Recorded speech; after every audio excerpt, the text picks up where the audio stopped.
What is up, guys? Welcome back to the SuperCoach Experience podcast. I'm your host, Brandon Savage, the coach of the Savage Burbos. We're back for another team reveal, and you might be thinking, what the hell, another team reveal? Second one in, 2 weeks since it's opened?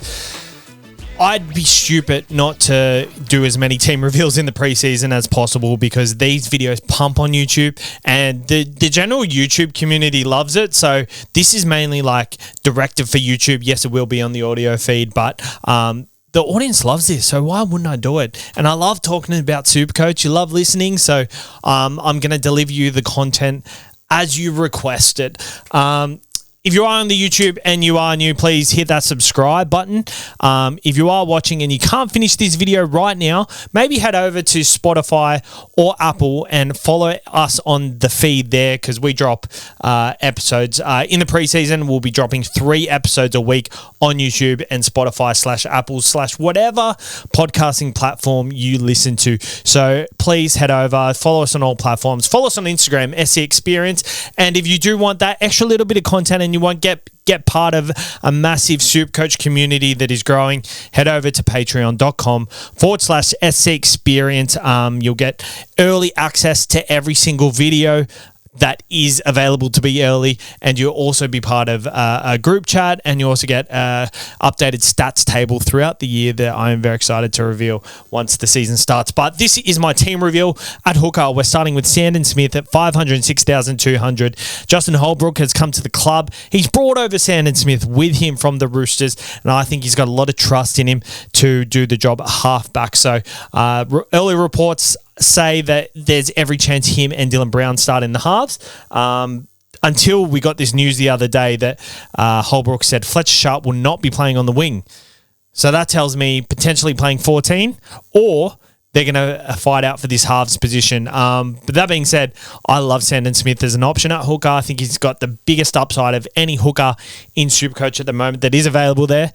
And if he's goal kicking, excluding the bench games last year, his average would be 58, but he's priced at like a 50 because of those bench gauge. That really bumped his average and his starting price down quite significantly. So I like Sandon Smith. I do like Reid Marnie and Jake Simpkin as well, though. So I think they're avenues that I can downgrade to if I need to, which I think I will be doing. Unfortunately, Brendan Smith, 235,600. He is my backup hooker. I like him backing up as my backup hooker. Hold on. Oh, Jesus. Sorry about that. Yeah, he's 235K. I don't love him. If he starts, I think he's definitely a great option. But if he comes off the bench, I'm not the biggest fan of it. But I guess we'll see and wait and see how the preseason unfolds. Payne Haas is my front row number 1, 852,700. Won the premiership last year. He's done everything in the game already at his age. He is a genetic freak at SuperCoach, and he's a captain option every single week, especially early on when we don't know what the kind of ceiling of a lot of players are. I think it takes a lot of high upside players to a few weeks to really reach their ceiling. So, Payne Haas is my front row, and I like that you can lock it in because I don't think there's a whole bunch of options this year. I think there's enough that you can pass on him, but I think this year in particular, like fullback, there's not one clear standout. There is James Tedesco potentially, but he could start a bit slower. There's no absolute gun at second row either. So I think Payne Haas, he's just as good as high upside second rower. He's better. So he's for the first time in a long time, I'm locking him in as my starting front row. I do like Keon though, so I'm definitely keen to see how the preseason unfolds and how my thought process changes there. Trey Mooney is my second front rower at 442,000. Moving over to the Newcastle Knights, they've just let go of Adam Elliott, Leo Thompson. They need middles, bro. They need middles, and he is a good middle. He played 5 games last year for an average of 56. He's priced at like a 45, so there's already 11 points value there. And then his 2 games he played over 40 minutes, I think he scored like an 83 and a 73 and an 84 or something like that. So yeah, when he gets the minutes, he scores well, and he's a high upside front rower. He's got an offload in him, and I'm really keen to see him get some minutes this year because he's been begging for it. And with the Newcastle pack, they need him. They need him for sure. Jesse Colquhoun, 332,500. Cameron McInnes is out for the first 10 weeks potentially. So that lock position will be Jesse Colquhoun's. Hopefully he's conditioned himself for more minutes.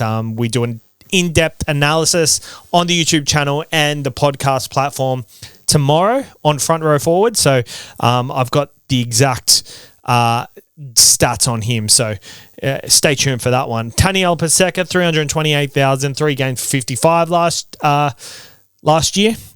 He's priced at like a 35. So that's a no-brainer just based on that. And I think he hasn't averaged below 47 in the last 3 years or something, but he's the main guy now. So that's why I love him.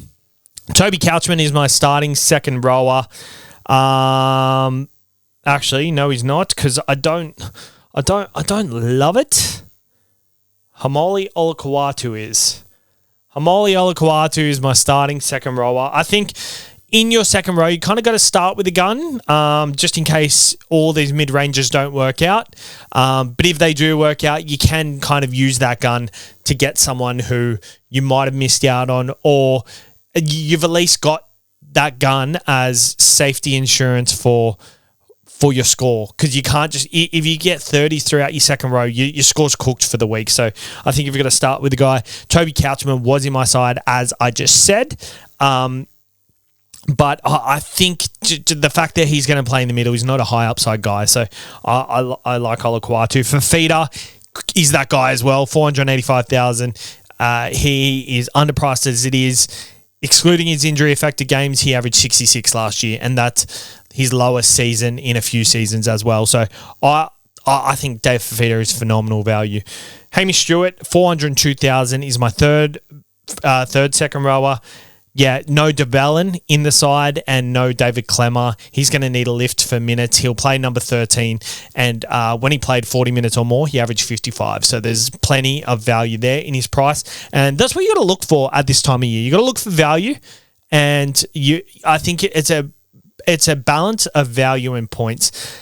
And with my side last year, I looked at too much value. And that's why I'm starting with Hamoli Olukwatu this year.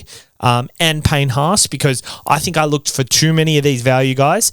And yeah, they can score well for what they're priced at, but are they going to score well in general for SuperCoach?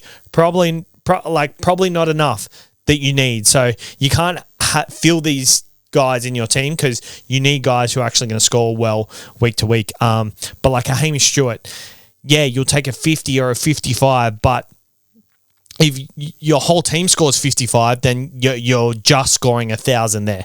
You need some 75 plus scores, and these guys that are premium prices and premium players, you can rely on them to do that week to week. So that's why I like that. Jermaine McEwen, 407,700. Yes, another mid-ranger, but I think for good reason. He is going to take that vacant right edge spot for the Newcastle Knights that Kai Pearce-Paul has left. And in games over, in his 80-minute games, he averaged, I think it was 56. Let me get the stats up here.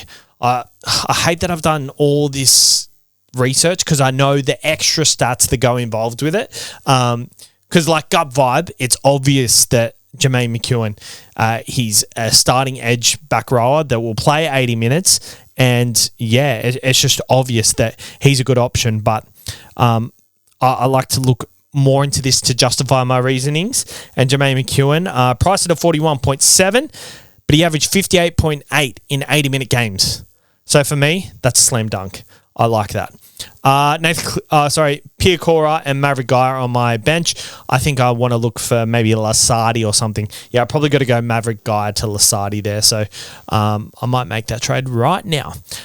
Nathan Cleary, 826,100. He's my starting halfback. He's only just come back to preseason, so I don't love that. But he's the best halfback in the game, so I think you can't go past him. Yeah, Mitch Moses is a decent option, but tricky draw to start the year. Kobe Black is on my bench, and in my halves, I've got Cody Walker and Johnny Pezzett. I don't think I will run a Cody Walker Jonah Pezzett combo. I don't love the amount of Souths players I got at the moment. So I'm probably waiting for like a Dylan Brown jewel to come into play if he starts at 5'8". Only 100k more, so I'll find the cash to upgrade and do that. But yeah, I think there is value in Cody Walker, but could I start with him in my SuperCoach side? Probably not. So there's many more drafts to come. My starting centre wings are, I've got Jacob Carraz, 746,700. I downgraded Herbie to Carraz to fund going Marnie to Sandon Smith. I actually think I like Herbie and Reed Marnie better. So I might reverse that, but that's my current setup at the moment, just how I'm feeling at the moment. Although I much rather Reed Marnie and Herbie Farmworth combo.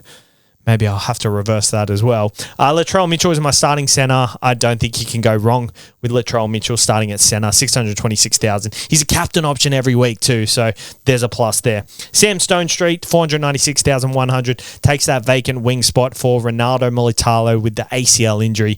I think he's a good option in a good Shark side who loves to attack. Campbell Graham, 431,000. Once again, too many South players, and he's on the wrong side of the South side. That I don't want someone on the right side who relies on attacking stats to probably rise in price. So, I'm going to wait and see how the preseason unfolds, see if I can get anyone better, hopefully a cheapie.